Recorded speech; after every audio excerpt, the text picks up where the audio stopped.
There we go.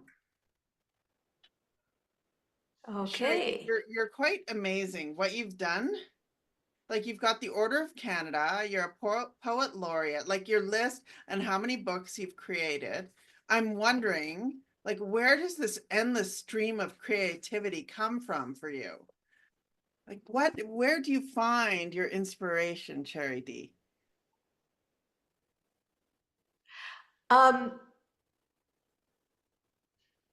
maybe that's a good question, and I should just have an answer for that, shouldn't I? I should just have an answer. But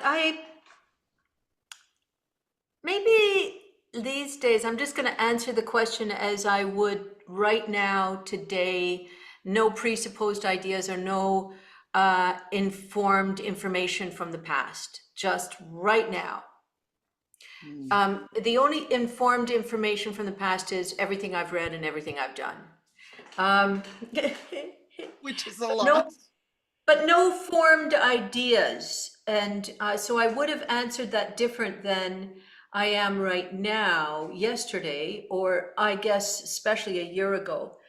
But maybe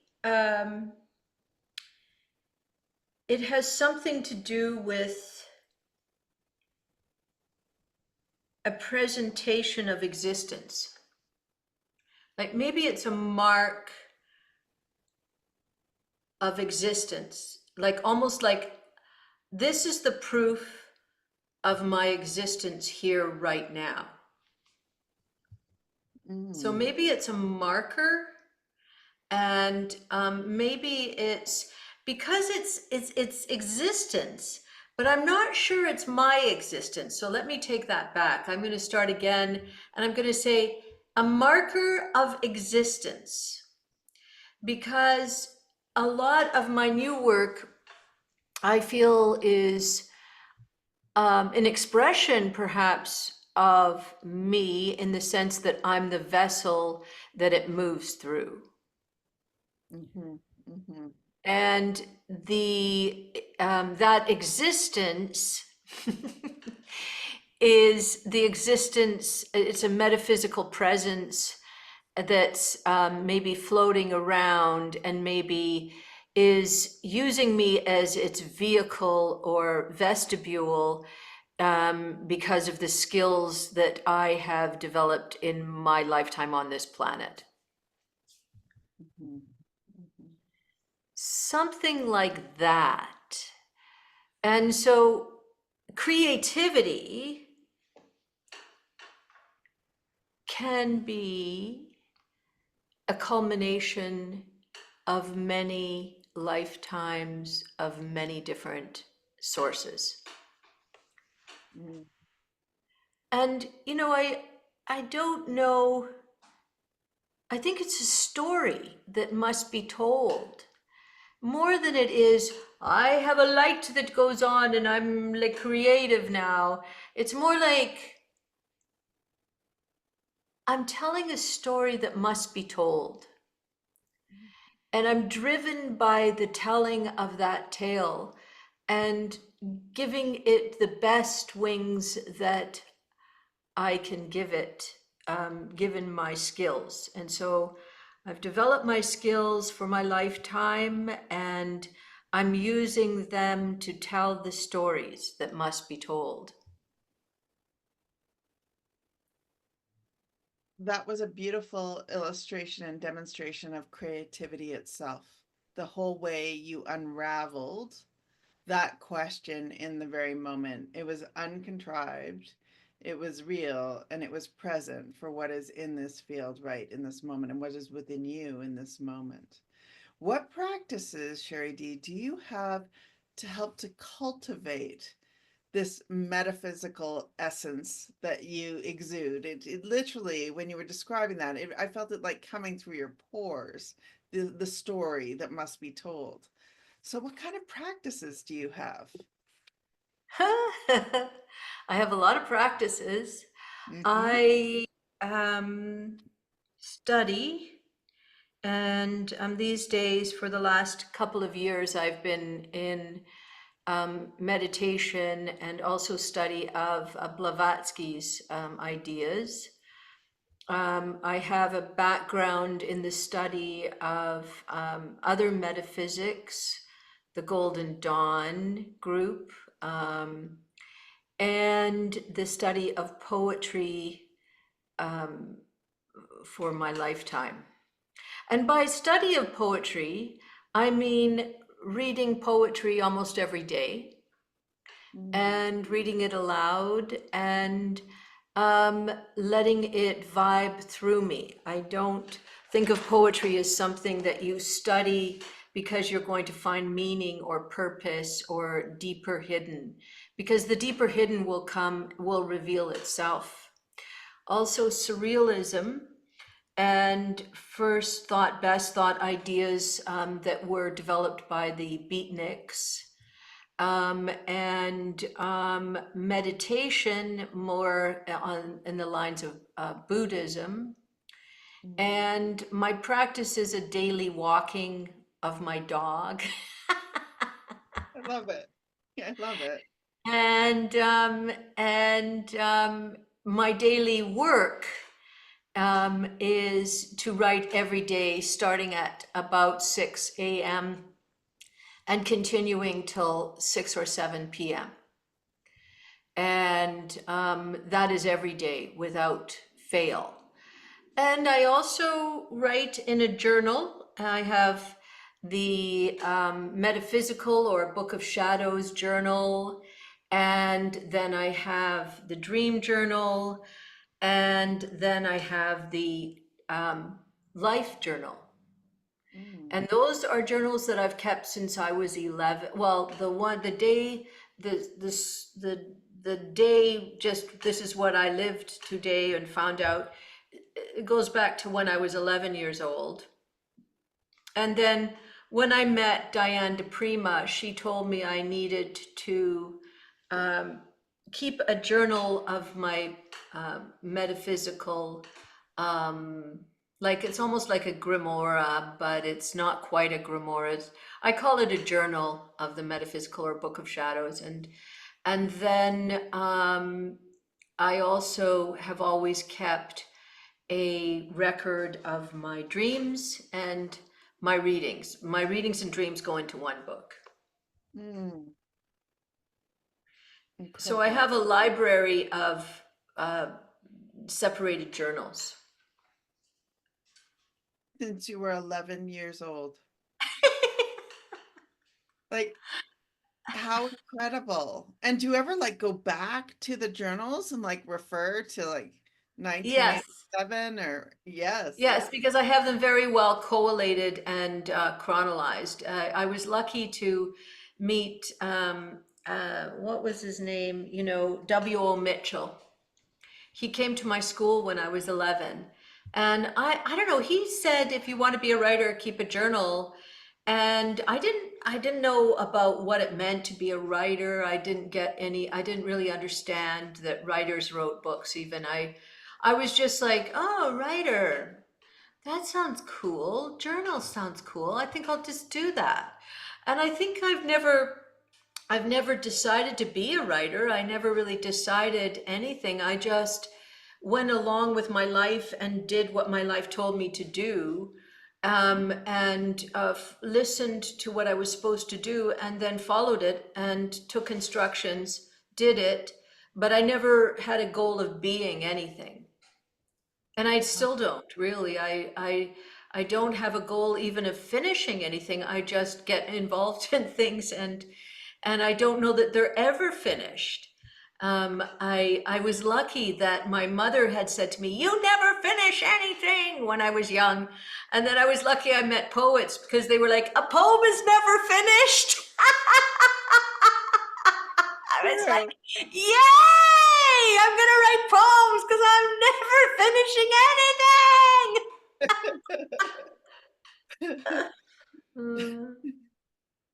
So describe to me your creative journey, some of the more poignant twists and turns and surprises in your creative journey.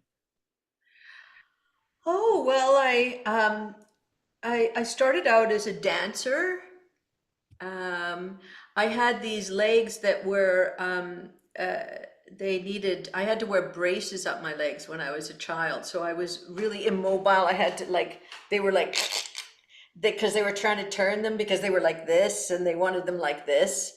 And so they said, you have to take ballet. And so off I went to ballet. It was a very difficult task because my legs were going the wrong way. And over time, they developed into the right way. And by the time I was 16, I was turning into a decent dancer. And then I turned my appeal to dancing more African style, and then I got into African rhythms and drumming because of it, and I got into jazz, and I was in a jazz company, and then they lost their government grant, and I decided I would write a poem, but I needed a table.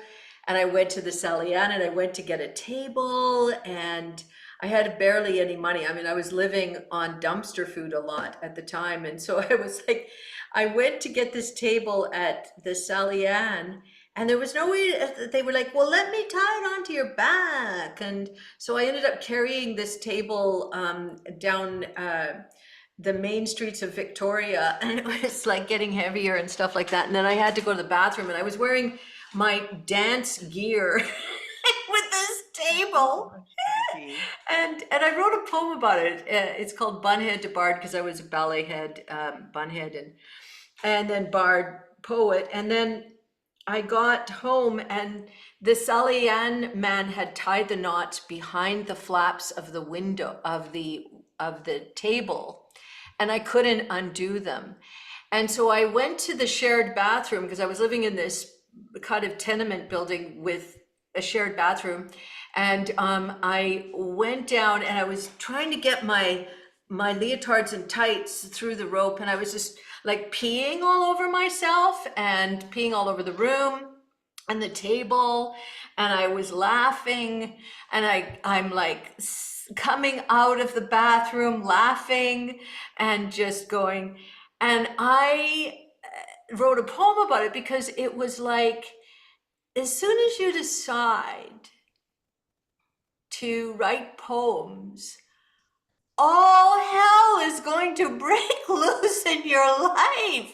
You're going to pee all over yourself. And if you don't want to pee all over yourself, don't be a poet. And so I got it instantly, the message, which was, this is not going to be a straightforward type excursion. And then I just started writing. I had the table, and I knew that all I needed was a table and a book and a pen, and a certain kind of pen, and a pen that makes you want to use it. And that's how it, that was a turning point. That was an epiphany. And then when I was writing, and all these, at the time it was all very educated people, all very university type people who were writing poems, and there was no street action besides what I had heard about the beatniks. And I had heard the beatniks were hanging out at Naropa Buddhist University in Boulder, Colorado. So I was like, I'm going. I didn't know how I was going because I had no money, but I'm going. I'm just going. And I never had any money. I was just like, no, I'm going.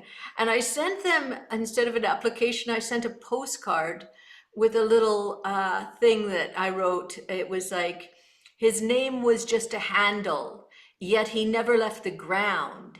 In fact, the closest he had come, she found, was to sit in the cockpit and make airplane sounds. And so I sent them this postcard and said, I want to come. And Anne Waldman sent me a postcard back that said, "You're in, baby." Oh, And that's my application for university. And I didn't know how I was going to get there. So I caught a plane to, I knew that if I went as a non-credit student, it was cheaper. So I said, I'm a non-credit student. And then I flew to Denver. That's the only money I had. And then I found out, oh my God, like Boulder is not in Denver. And then I was like, oh no. oh no, because there was no Google Map or anything then. There was no computer. So I hitchhiked to Boulder, and which was apropos of the beats. I mean, it was all a big mistake, but it was all unfolding as the gods would have it. And I got there and I went to Naropa and I walked in and I said, I have no place to stay and I have no money. And they said, hey, there's this Buddhist house of women. You can go and work there and you will be given a room because someone is going out of town to meditate, and you can stay there if you help out. And I was like, sure. And so, again, it's you follow your life. If you're told Naropa, you go to Naropa. And then you go and you get there, you don't go, I don't have any money, or maybe I'll do it next year. You just go there. Yeah. And then once you're there, you meet Allen Ginsberg, who teaches you um, the um, the wild stuff. I was writing about these things. He was like, you must, but I learned a lot. I learned about epiphanies, and I learned so many things about life. And William Burroughs was there, and Diane de Prima, and then after that, I just chased them around. And I went and worked with them. I would go into their offices. I would do things. I would present them in cities. I would do whatever it took to see them and talk to them, and to learn from them, read their work. Mhm. And I think I learned more about life. Like what you learn from, you don't go, for me, learning poetry isn't going and learning how to write poetry. Mhm. Mhm. It's learning how to live and to see. And it's learning what is the possibilities of perspective. Then I came back to Vancouver and I ended up hanging out with a bunch of surrealists who then taught me the surrealist version of vision, which was very similar to the beatniks Mhm. in revolution, in revolutionary thought, in social understandings, in observing what is happening socially, reflecting the street, reflecting the voice of the people, um, metaphysics, um, first thought, best thought, um, and also automatic writing, Mhm. which is to bypass your own mind. Mhm. And that's where it gets really juicy. And that's the sexy hotspot. Bypassing yourself. And now, like, how do we bypass ourselves? Like, how do we, like, that's a whole, like, bypass the mind. What, tell me more, Sheri-D. How do we bypass the mind? And by the way, there's some definite synchronicity here because I'm flying down next week to go to the board meeting for Terra Mandala, and one of my core teachers teaches at Naropa. Oh, Yeah, you so guys there's are like great. I know it's amazing. It's totally amazing. So when you Are you, said Naropa, it's just like what? you You're gonna know? go to Boulder? No, I'm not going. We're meeting in Encinitas because that's where Lama is, but our actual um our temple is at Pagosa Springs, Colorado, by Pagosa Springs. Yeah. So, Oh, and what are you yeah. gonna do there? Well, we're in California. We have a board meeting, so we'll go through the board agenda for Terra Mandala. Oh, and Uh-huh. Terra Mandala, tell me more about Terra Mandala. Terra Mandala is an amazing, amazing Buddhist organization that's run by a woman named Lama Alioni. And I actually got in touch with this Buddhist organization through Beth Hedva, who I think you know Beth Hedva. And Beth Hedva, Yeah. yeah, Beth Hedva read my astrological chart and somehow she knew about Terra Mandala. And she's like, you need to go, Kath. You need to go to Terra Mandala. You need to be taught by this Lama. You need to go. It's everywhere. So Beth Hedva, who's mentored me for decades, is the reason I got connected with Terra Mandala. And next thing you know, I'm on the board, and it's amazing because it stands for really the empowerment of the feminine and masculine in all of us. And Oh. I think that's so, so, so important right now. Oh, wow. Yeah, yeah. Yeah.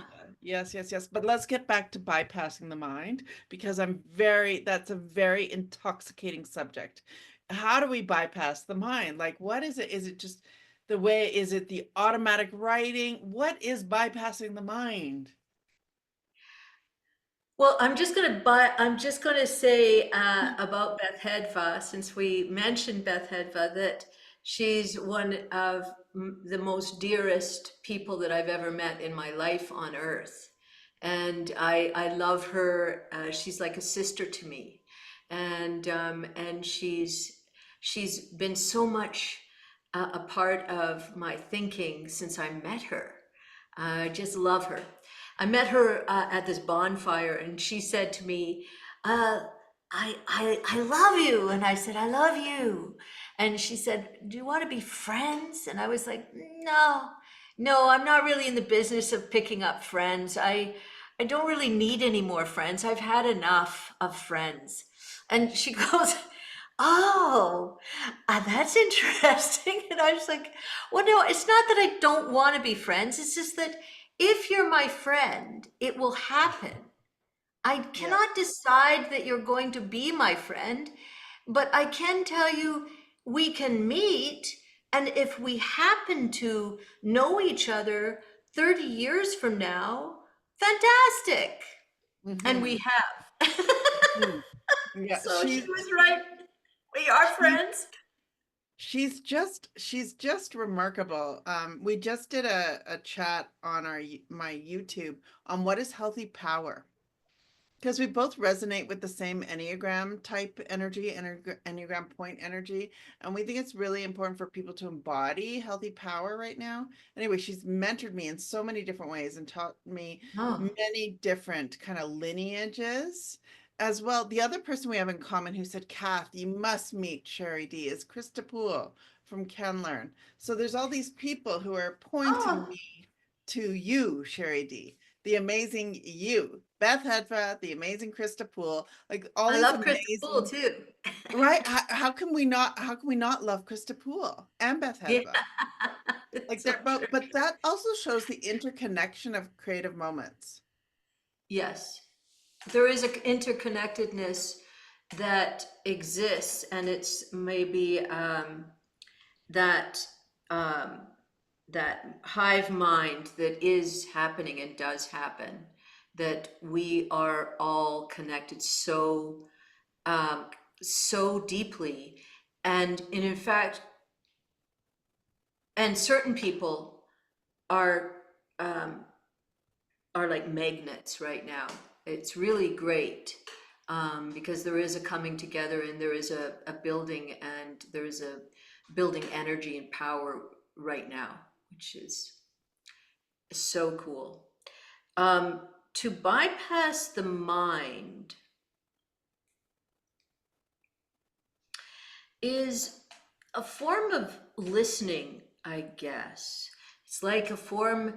whistling, I've been getting into these whistlings, uh, because when I'm writing the Oneironaut, there's all sorts of things that come up, and one of them in the last few days has been whistling, and the tones that connect us. And I'm very interested in frequencies and vibration. And it started at Naropa with Anne Waldman, who first mentioned the frequencies and the development and the listening of certain frequencies, and going into those frequencies where there is finally a darkness which is light, and within that, and those are the same concepts that the surrealists talk about, of being able to, it's almost a form of manipulation, but it's not. It's a form of meditation. It's almost trance. And I suppose within that trance mode, there is a frequency that bypasses your own existence back to existence or non-existence. And and that is where the listening begins. And it's a practice. Again, you were talking about practice, and that is something you have to practice. Like all metaphysics, you can talk about it, you can read about it, you can get the concepts of it, but you must do it in order for it to be. It's not, you cannot just talk about concepts and ideas, and read books about them and go, oh, interesting. You must practice it, you must do it, you must try it, and you must manifest it, and then you must explore it on all of its levels, whatever it is. It is not. And so the bypassing of the mind can be entered that way, or you can just start writing and trust all the things that you have read and you have know from past lives, and all of the knowledge that you bring forward with you, and listen, and then go. And with the writing, that's what I do. And this book, The Oneironaut, which started as a poem for precision oncologists. And these precision oncologists were having a conference in Calgary, and they were bringing these, sort of super minds, those precision oncologists together. And they're sort of like the fighter pilots of doctors. They're amazing. You can sort of, like if you're in their presence, it's like, wow, like they are, and they're deep listeners because they're listening to your body in different ways. And so, and there are people that, are also healers that do that. I've worked with a few that bypass and they listen to your body as some, I'm sure you understand what I'm talking about. So these precision oncologists were meeting and they say, hey, can you write a poem about us? And I'm like, no, I can't, because you're like the smartest people on earth. And I can't write about you. I can write for you. And I'm very fascinated by the ideas of dream healing. So I could write a poem about dream healing and about Asclepios and about the healing caves. And that is a great starting point for me. Are you into that? They were like, yeah. And can you make it funny? And I was like, for money, I can make anything funny. And they were like, no. I said, but no, whatever. I would love to write a piece for you about dream healing. And So I went to their conference and did the poem. They seemed to like it, and they seemed to be fascinated by it. I was super fascinated by them. They were fantastic group of deep listeners and very deep thinkers, I thought. And and then I went home and I kept writing. And I kept writing for 7 years until I had written a 600-page epic poem about dream healing and other things. But that was where it started. And then it went to where it went. It's an epic journey. And it's interesting that women are now writing these epic poems, like Anne Waldman, like Anne Carson, like Renee Sacklicker. There's all these women. We're all writing these epic poems, and they are filled with heroines. And so it's an interesting thing in this time. I mean, if you reflect it back to the Greek, and my book has a reflection of the Greeks in the chorus. The chorus is comprised of willows who are witches, and they live off grid and they know things. But they also include technology Mm. and the understanding of how to use technology in their healing, alongside their healing. Mm. And they're all super dreamers. And so that's what happened. I wrote that piece and now I'm still editing it. It ended up having to be broken into 3 books, Mhm. not 1, not 2, not 3. And not 2 is going to be coming out in the spring.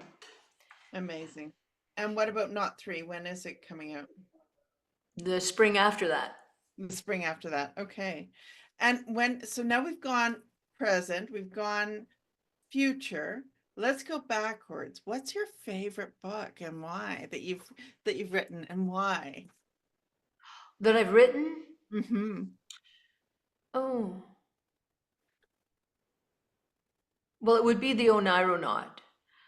Ah. Um, but I think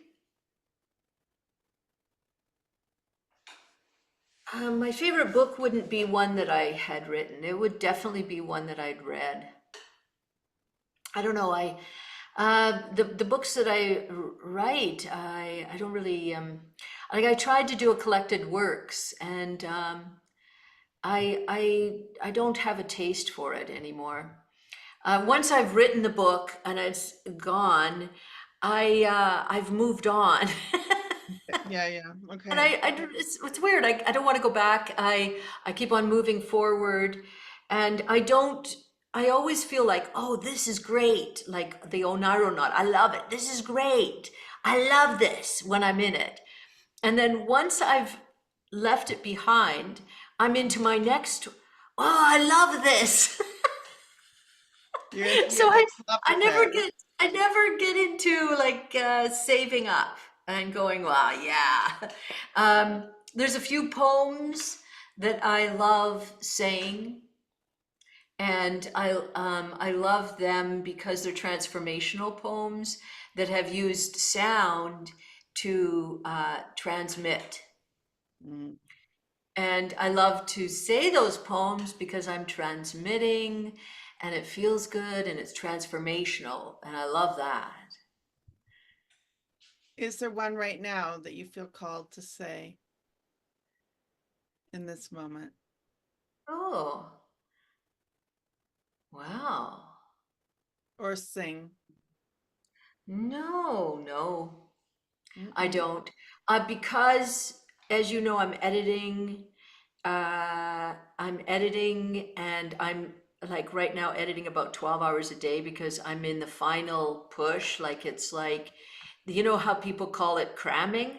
I am cramming and I've got editors and they're sending me stuff in it. So my mind is too wired right now. on the book to be able to go into that space of listening and saying. Mhm. What And if I role? did, it would be something from the new book because the new book has all this erotica in it. And I know it's taken a couple of My erotic body just went turns. like this. Mm. Yeah. And so I'm excited by that. What? Tell me about creativity, collaboration, and teams. Like to write a book, it takes a team, it takes collaborators. What is your experience with, creative collaboration? And it could be with our own, like my mother's like, my mom always says, Kath, I'm sending the muses to you. And when my mom sends the muses to me, it actually works. So Wow. what is your experience of, collaboration on from many different planes, from many different perspectives? Well, yeah, everything is a collaboration, utter. Everything is. That's what it's really, I'm just the conduit, I'm the vessel, everything moves through. And on the physical level, I have many people around me doing many things. Uh, And so I edit with people mostly, like right now I'm on the final edit, so it's on the page, but when I'm developing a work, I have actors reading it. And the editors that come in edit it orally. And so there's all these voices and all these sounds and there's actors or orators and there's listeners. Like I don't just have editors, I have listeners. And they mm, come in and listen and they tell me when it slips off. It's like dropping the penny. My acting, I studied acting for many years, more classical acting and also avant-garde. And then I was involved in the theater for many, many years as well. And Mickey Monsell, one of my teachers, she was like in Beckett plays and stuff, and she worked with Beckett, and she was a Shakespearean actor, and she would say, "You dropped the penny. You dropped the penny." And it meant that when you're orating and you're flowing forward, and you're going and you're going and you're going. And for one moment, if you judge yourself, or if your brain gets mhm, involved, or if you go, did I say that right? Or, oh, I really like myself for having said it like that. Or, oh, I like myself at all. Oh, look at how many people are in the audience. If you have any of those silly thoughts, you've dropped the poem and you've broken it. mm, And so if you can orate by being inside the poem and being in the poem and flowing with the poem and letting the poem take you and holding the poem in your body and being the poem, then and you're never going if the chatter never comes in there, mm, you've never dropped it. mm, So it's the same when you're working with a poem and you have a group of people and people are reading it and people are listening and everybody's on the same flow, and then you have a listener that goes, page 58, when you came to that bit about the it's like you dropped it. And because it lost its, because maybe when I was writing it, I got into that other ego, not the higher self ego, but the other ego, who was like, that was really good. Right on, Sheri-D. Like if you get into that in mm. the writing, it will snap it. You'll drop that penny. So I have listeners listening for pennies. Yes, And I love that. they're usually very positive people. Mm, mm, I only work with people who are super positive. mm, And because um, I'm not great. unless I'm encouraged. Aw, yeah. And because it's a very fragile thing to create.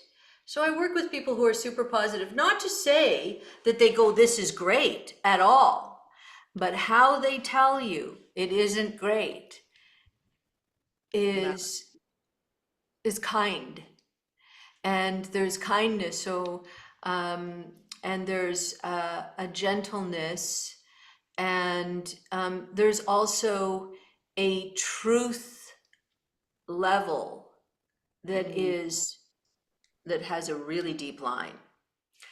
And when I worked with Diane DePrima, she wasn't always kind at all. She was very, very tough.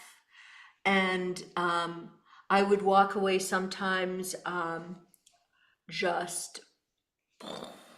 However, I learned a lot from her because I was willing to walk through that fire for her because her lessons were remarkable. There are a few people whose lessons are remarkable and you're willing to walk through the fire for them. A couple of times I worked with people um, who were really tough, and I couldn't walk through the fire. mm, And then I never worked with them again, nor did I ever work on those pieces. That so that there is a fragility that you have to know what your own fragility is, and you have to be able to um, work with people who are coming from the same rhythm, the same, I don't know. I don't know what it is. They're not people that necessarily are trained in, they are trained maybe in listening. Maybe they're trained in listening to music. Maybe they're trained in listening to life, and they mm, have a beautiful outlook on life. mhm, So, and then as far as the editors go, well, they're hard to find, but when you find them, you know them, and it's a joy. And they give you great guidance, and they call you on your shit, mm. and they call you on your bogus, and they call you on your, they bust you, but they do it kindly for the people I work with. Mhm. And I think that's really important for creative people in general, because creative people are exposing deeper resonances, and they're living and they're sharing these things that are very, um, that you have to be very careful with. Mhm. And that said, I have worked with people who argue, when you say, hey, you should look at this and this and this, and they go, "Eh," and they defend themselves, and they defend what their ideas are, whatever. I never work with them again, Mhm. because um, the creative person gets their team, and they get all their people, and they're all their creatives around them, and then their creatives give them feedback, and they listen to the feedback, and it's up to them, and maybe their older sources, maybe the ancestors, maybe the older sources, to decide what goes forward. And the more ideas that are going swirling around that are positive and interesting, the better. Mhm. Mhm. So the aim of this book, Sheri-D, is really to help people find their creativity and to Mm. help people live a creative life. What Mm. guidance would you want people to hear, to listen to from you in this very moment? There's only one path, and that's love.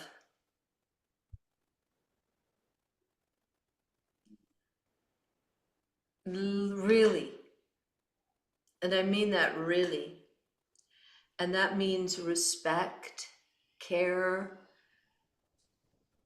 integrity, responsibility, beauty, truth, being able to see the shadow, being able to visit the shadow, being able to be the shadow, and love.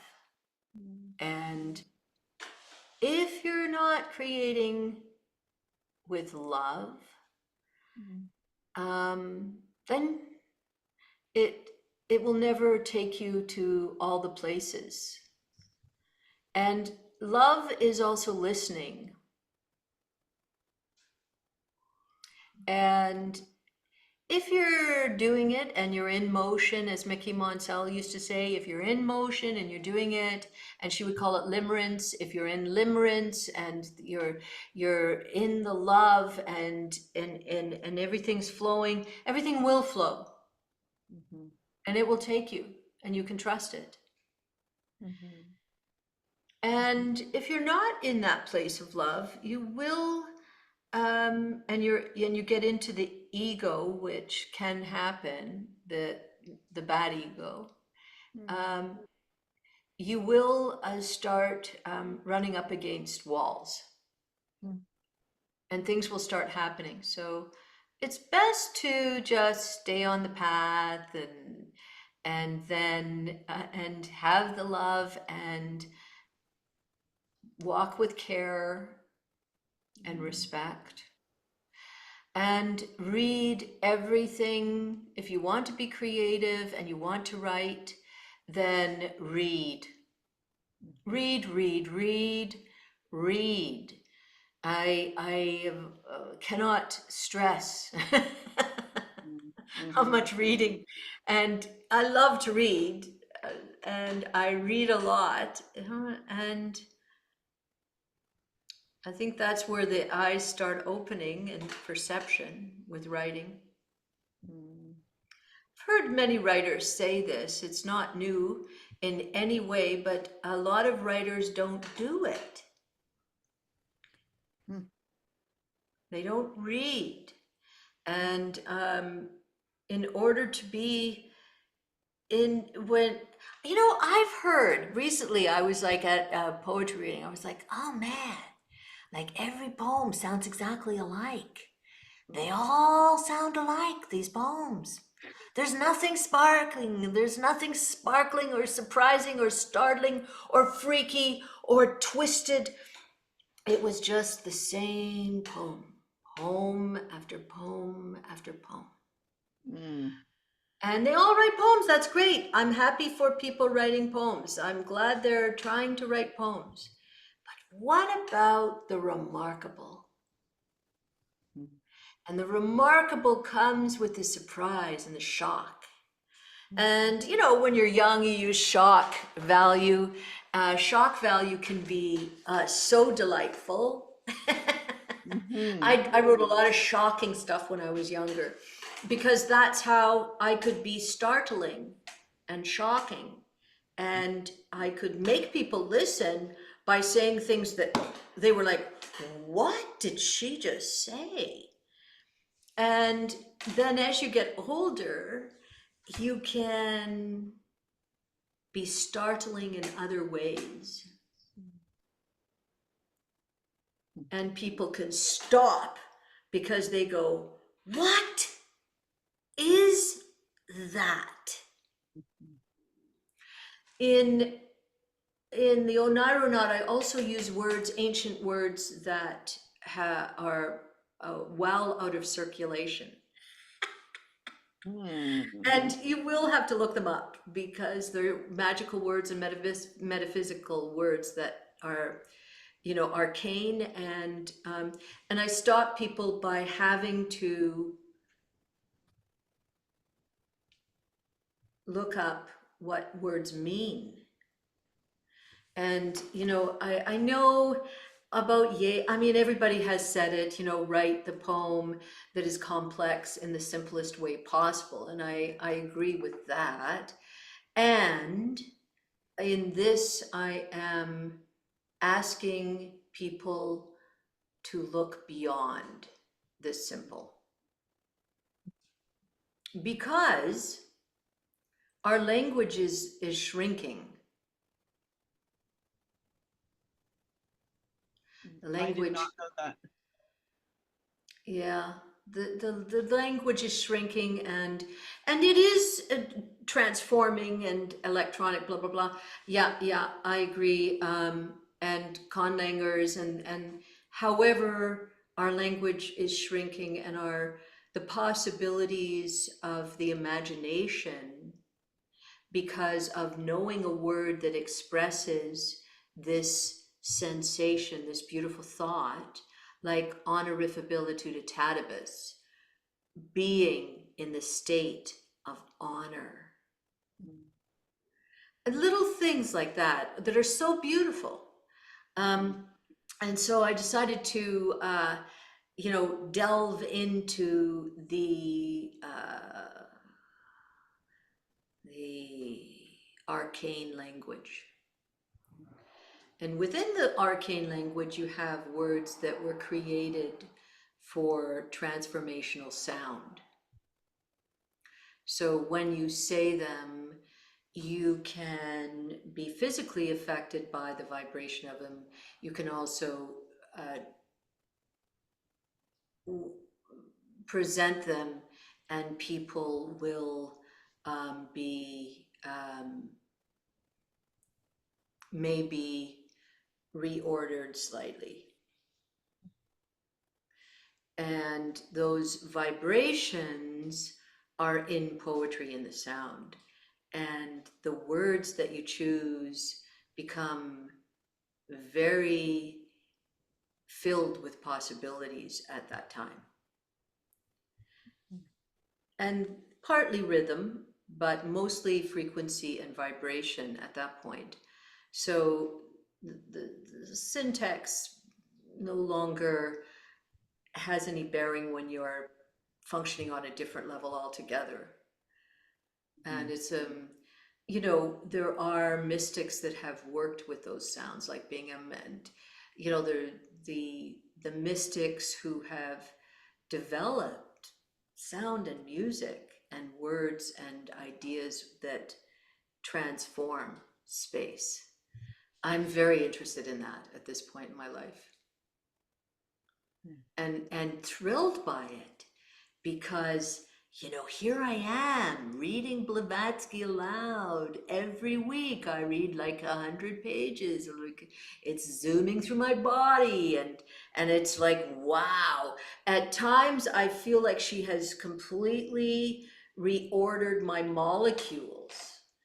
And in 7 years, I well, it's the last 2 years that have been really distinct, Mm. and it's so interesting to be uh, at this point in your life and learning at that on that just I just feel like I'm learning more than I've ever learned in my life, and it's just so exciting, and it is reordering me and also informing me and taking me on its trip. And so I'm just going on the trip again. I know. You're just like, really? What now? Oh my God. I had no idea about this. How long did it take me to find out about this? And like, why? Why didn't I know when I was 20? Like, I guess some people do, but we all have our lessons at our own time. So we just got to go with that. So let's thread a few of the strings that are happening. I love this to be the shadow, vibration, and and love. Sheri-D, can you please kind of what is the connection between I loved it when you said what happens to me is like words have vibration, as you're saying, and it's almost like they light up. And when you said that, those words lit up. And then when you've been talking about the mystical realm, those words light up. And when you spoke about love, that lit up. So how is embodying and being our shadow related to this love and this mystical transformation? And by the Yeah. way, ancient Egypt is all about vibration And the fact that we've removed obelisks from certain spots, it upsets the harmony in our whole Yeah, system, you know? yeah, So, yeah. anyway, my question though, being the shadow and love and vibration and this mystical transformation, can you say more, please?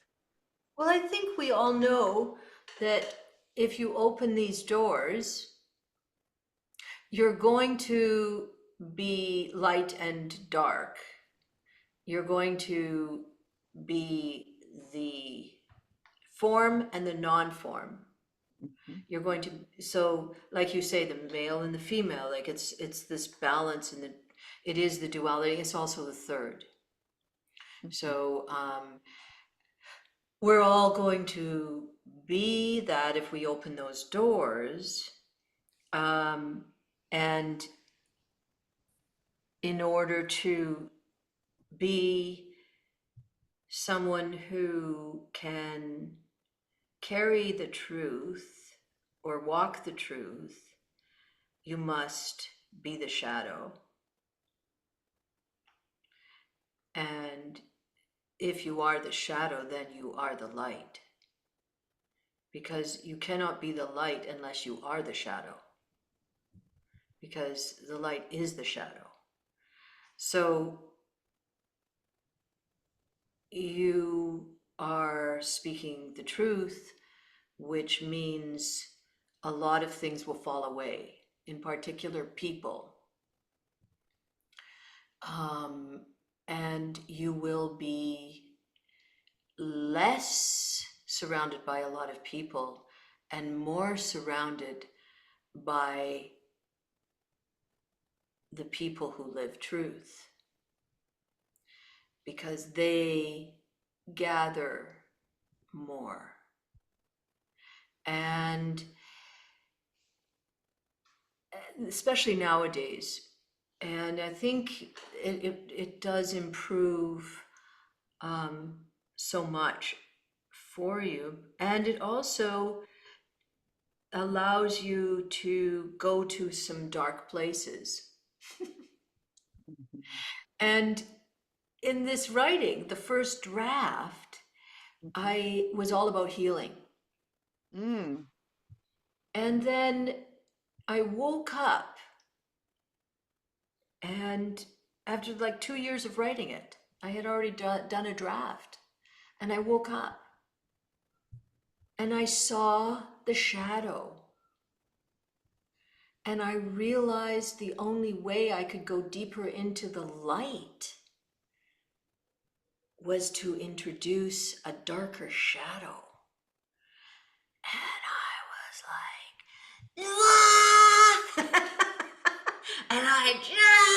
and and like for weeks, I was at the keyboard. Like I would wake up at 6 in the morning, and the characters were coming, and the voices, and the real instrumentation, bomb, bomb, bomb. In order to get to there, I had to,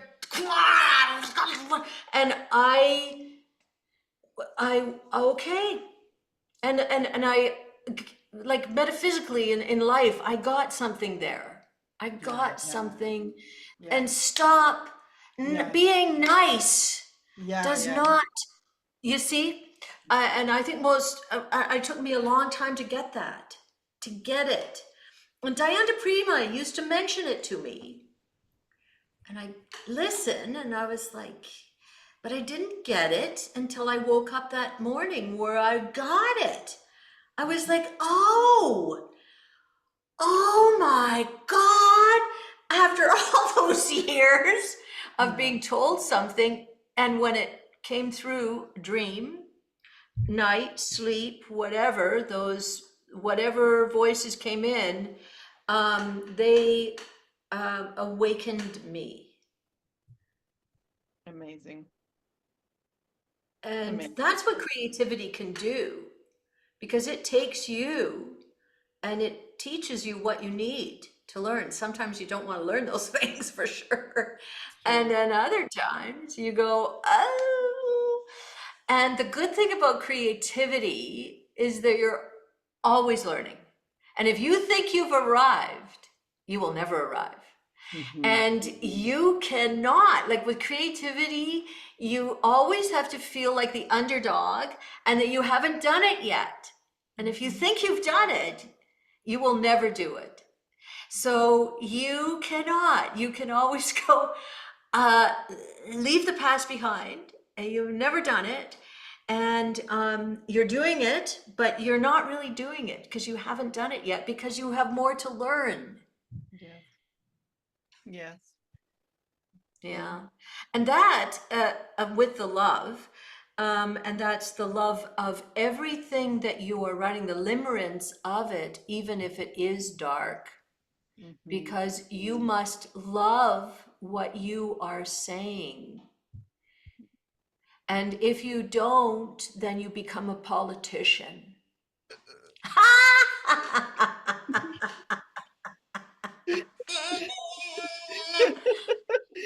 I love it. All right. Is there anything else you'd like our readers to know? Well, tell me about the book. How did it So, come about? mm, the book was asking to be written. It was just like waiting for us to see it. So I'm writing it with Russ Hudson, and we did these webinars during COVID. And we're like, oh, I think we've got something here. I think we should write a book. And Russ was like, yeah, I think you're right. I think we should. It was kind of just asking to be written. And it's unfolding, like you say. I don't know which is going to be the next twist and turn in with this book, because it's also in writing and collaboration. It's a different mode. It's when we each take on different shapes and different experiences, and it's been so much joy work. It's just been so much fun, and our aim is to really help people with creativity, from a very different from many different spheres, from many different perspectives, from many different lenses. So I people like you, so many amazing people are gathering around the campfire to share their experience with creativity. So it's become like a communal book, which is Yeah. just, and that wasn't kind of the initial intent, but it's become that thanks to wonderful people like you. And so that's just, it's become almost its own magnetic force. Like it has its own field. So it's just been really, it's been so fun. And this is interesting. This just kind of came up. It'll be very interesting to see when we're ready to let it go, when we're ready for it to be birthed. Because of course we have a due date, Sheri-D, and we won't be on time. We'll be late. And that's okay, because we need the time and space to for love to be infused with it. Love has its own pace, which is often slower than our society's pace, shall we say. So, Yes. and me learning how to be with time is also a great, it's teaching us as we go. So we're learning and we're being taught. It's just, it's a whole dance. And we're really hoping that it serves, that it really helps people with their own creative flow. And I loved the way, by the way, I was literally physically moving with you as you were describing the flow. And it's that's what we want people to feel as we read as they read the book, is that they're moved. The body is moved. That it's actually in the body that love, we're the conduit, for the love that's everywhere. Mm. Beautiful. And do you have a title? Yes, creativity in the Enneagram. I'm sorry? Creativity and the Enneagram. Enneagram. Did you know, yeah, are you familiar with the Enneagram? Tell me about tell me about it. Oh, the Enneagram is an ancient roadmap. Ennea means nine, gram means picture of nine. We don't really know the time that it was kind of revealed, but estimated is 2500 BC. And it's a roadmap for how do we become more present, Sheri-D. Huh. And then it's also the numbers of it. The numbers 1 through 9 all represent divine principles. And these Oh, there divine we go. principles, yeah, these divine principles Right. have a certain essence, and we are all kind of in the mirror of a certain essence quality. And so, for example, Eckhart Tolle speaks a lot of presence. Well, how do we actually become present when we all have these defaults? And we have to know what lenses we're wearing so that we can go into that shadow that you spoke of, so that we can understand what we are also the light, that we're also the shadow, the light, that whole interplay. That's what the Enneagram teaches us, is how do we become more present in our lives. And so we're looking at creativity from the lenses of the different Enneagram points. And then also through how do we be great collaborators? How do we build great teams? Hey, oh, that's interesting. How do you build a great team? Yeah, yeah. And Oh, I, does it include these things? The reformer, the helper, or that yes, seems yes, okay. we'll be going through all of the different, what the gifts and work-ons are of each Enneagram point in terms of the creative process.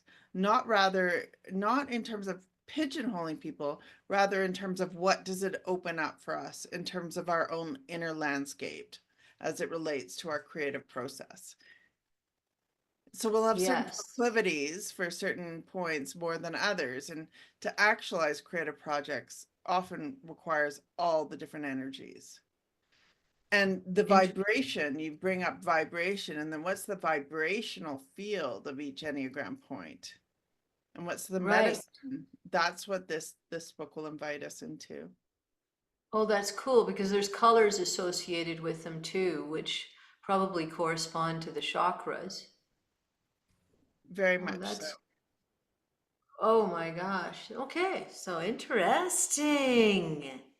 It's Interesting. it's so fascinating. It's something I think everybody should become familiar with, because self-awareness is the window into everything. And yet we only have about 10% of people who are doing reflective practices. And for example, all of your journals, that's brilliant self-awareness training. Like who and what, it's kind of this internal external dance and this secret dance, but we've kind of been focused on how are we productive, our society, produce, when what we're, I think, in many ways yearning for as a collective is meaning and belonging, and recognizing the significance of our lives in the moment. Yes, know thyself. Self-awareness and self-unawareness. Mm.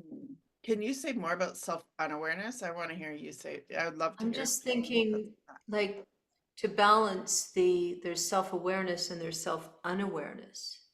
Mm. That's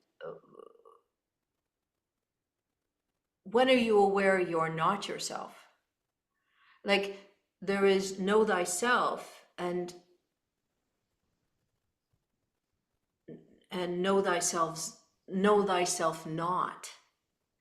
Mhm. So to me, there is always, especially recently, the last few years, every time I say it is, I have to follow with it is not. Mhm. So self-aware, self-unaware, and I'm only thinking it as saying it as I think it, and I would have to explore that deeper to really come up with some different Mhm. perspectives of that. However, if I'm going to be self-aware, I'm going to be self-unaware. And so when do I lose myself? When do I leave myself behind?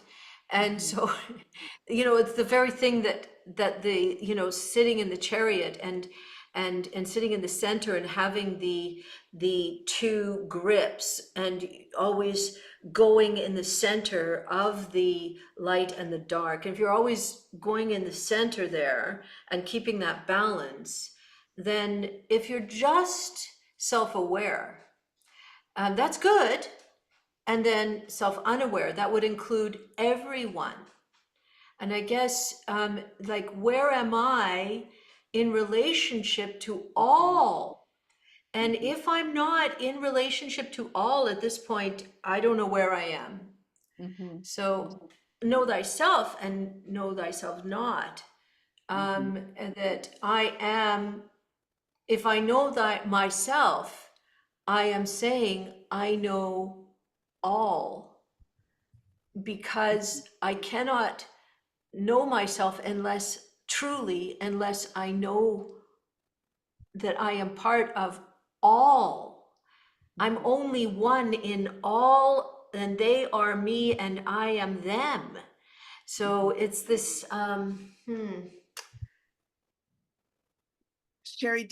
all truth is in paradox, and you just invited in how everything is paradoxical. So in know thyself, we can't know ourselves without knowing the other. And we can't ever fully know the other, as we cannot fully ever know ourselves. All truth is in paradox. All That's what I've come to learn. Like, it's never kind of this, it's this way or this way. Uh and there's always it's not but, it's having enough awareness, attention and awareness to even begin to understand who we are, so that we can understand the other, and we can also understand how the other is also us. yeah. Truth and paradox. Truth is always in paradox. It's never, it's like the magician. It's like that sign of the magician, the truth is always in this dance between all of these different instruments. Do we know which instrument we're to dance with in this moment? Yeah, the fool. The fool, that's right, just on the edge, just on the absolute precipice. Yes, Yeah, the yes, beginning, the which is beginning, the end. which is the end, the beginning, the end. So on that note, I'd like to say to be continued, Sheri-D. And thank you so I much for love your you. wisdom. I love you too.